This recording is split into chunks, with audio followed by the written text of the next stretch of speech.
What's going on, guys? I'm D-Rec and you're watching ARGO, where I bring you some of the latest Cardfight content and updates. In today's video, I'm going to be going into some more reveals for the next few sets after the Ultra Rare Miracle Collection. Funny how we're seeing reveals for that before we even see Phantom Blaster Dragon skill. For all you guys out there waiting, I know you guys are super anxious to see what Phantom Blaster does as much as I am, but unfortunately, we're just not going to get that skill.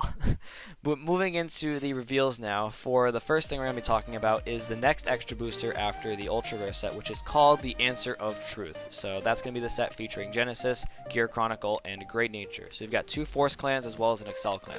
No Protect this time around, guys. And for the cover cards, we've got a new version of Leopald and a new version of Oracle Queen Himiko.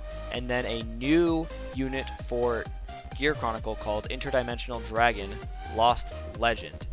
So his skill's already been revealed to us as well, which is interesting because it somehow brings a pseudo stride aspect back into standard. So his first skill is Act on Vanguard Circle. You can pay the cost of discarding any number of cards in your hand totaling the grade of 3 or greater, and search your deck for up to 1 grade 4 card, write it as stand, shuffle your deck, and then at the end of that turn retire it to re-ride a grade 3 from your soul at rest. So easily seeing 2 potential force markers right off the bat here. It's not the same as doing a Dayusha play, seeing as you're not going to get that force marker during your battle phase. You're going to get at the end of that turn, so not as powerful, but depending on how they go about using these grade 4s, it may just still be very powerful. But if you look at the manga, comparing to Dragonic Nouvelle Vague, which didn't even have Twin Drive in the manga, we may see some underpowered grade 4s just to compensate for the fact that these new gift markers are also just that good. So, then we have some artwork for the cards as well, and a breakdown of the different stuff in the set. So we've got a grand total of 68 cards in the set, as well as 3 VR, 6 triple rare, 8 double rare, 14 rare, 37 commons, as well as 3 SVRs and 3 ORs. So for the SVRs, of course, we're going to have our boss cards, as well as for the ORs, easily a new version, the old version of Leopald and the old version of Himiko.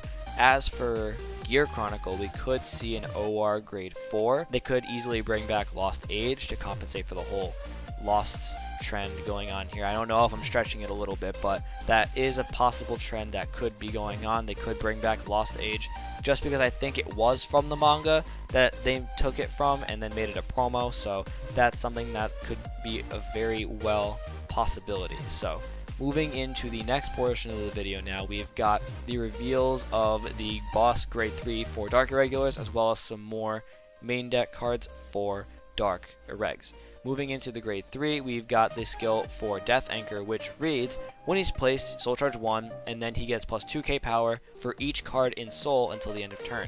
Essentially a better version of the original Amon. And then his second skill is at the end of the battle that he attacked, you can counterblast 1, choose a card in your hand and 3 of your rear guards and push them to your Soul to choose a grade 3 from your Soul, write it as stand, and it gets an extra crit for the rest of the turn. Now, already I saw a really big combo with this, and I know a bunch of other people on Vanguardian have seen this as well. If you combo this in Premium with Enigmatic Assassin, you could easily spam a board during your battle phase by calling them from Soul, getting a ton of power, and then at the end of that battle, you shove them back into your Soul and re-stand. So you essentially don't have to worry about not having rear guards for the part of that skill, and in Premium you could easily abuse this combo 5 times as long as you have the cards in your hand. And you will, seeing as you have Twin Drive and it's only a discard 1 for the skill. So you'll essentially net 5 off of doing the whole multi-attack play, so long as you don't lose your Enigmatic Assassins during the battle phase. This is really interesting to see. It's also very abusable, and I'm not too sure how to approach viewing it. My initial thought is, okay, it's going to be roughly the same as dealing with Ichi or dealing with Tarna Alfred or anything else. It's going to come with the inherent factor of being very situational, where you have to get your pieces before you can actually approach this, and it's very RNG whether or not you get them. So you can either really fall into favor and get all 4 Enigmatic Assassins, or see none of them. I've had that situation in G before, where just never seeing an Enigmatic Assassin it happens. So you're not going to have to worry about this combo too much. It's the same thing as Ichi-Tom. You'll find ways to play around it the same way everyone found a way to play around Ichi-Tom, Alfred Tarna, stuff like that.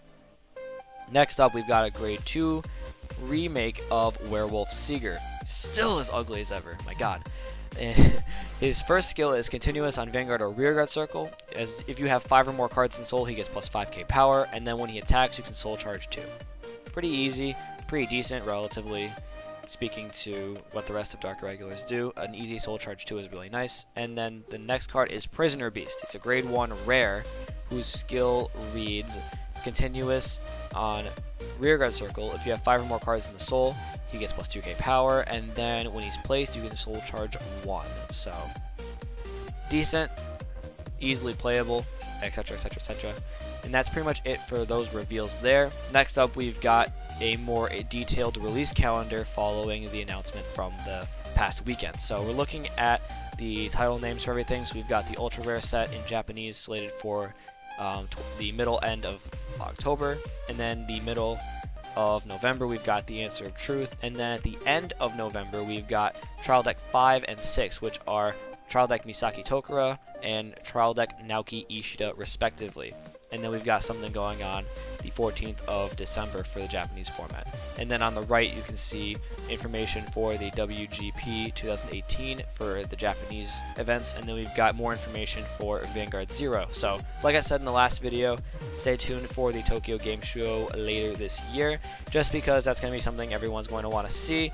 If we're going to be seeing some more info related to the UI of the app, as well as some of the gameplay, what cards will be featured. We're all pretty much assuming that it's going to be the older stuff, so we can draw old players back in, as well as reconnect and get the game out to new players who haven't really seen the game or have heard about it but never really had access to it. So just a ton of good information there. I can't wait to see what they do with it, on top of everything else that will be revealed as well. And then the last thing is, if I'm pretty sure you've already seen it, the printing error of Dimensional Robo Dialander, which ended up being some cutesy blue lolly unit that looks like it's going to be in the Ultra Rare set. So they made an announcement that the correct version of Dialander will be released as a box topper in the Ultra Rare set. I don't think anyone's really complaining that this was the misprint for Dialander. So yeah, you know, super cute frou-frou hero girl in D-Robos. So that is it for this video. If you guys enjoyed, be sure to leave a like and click the bell button to subscribe for future content. I will be doing more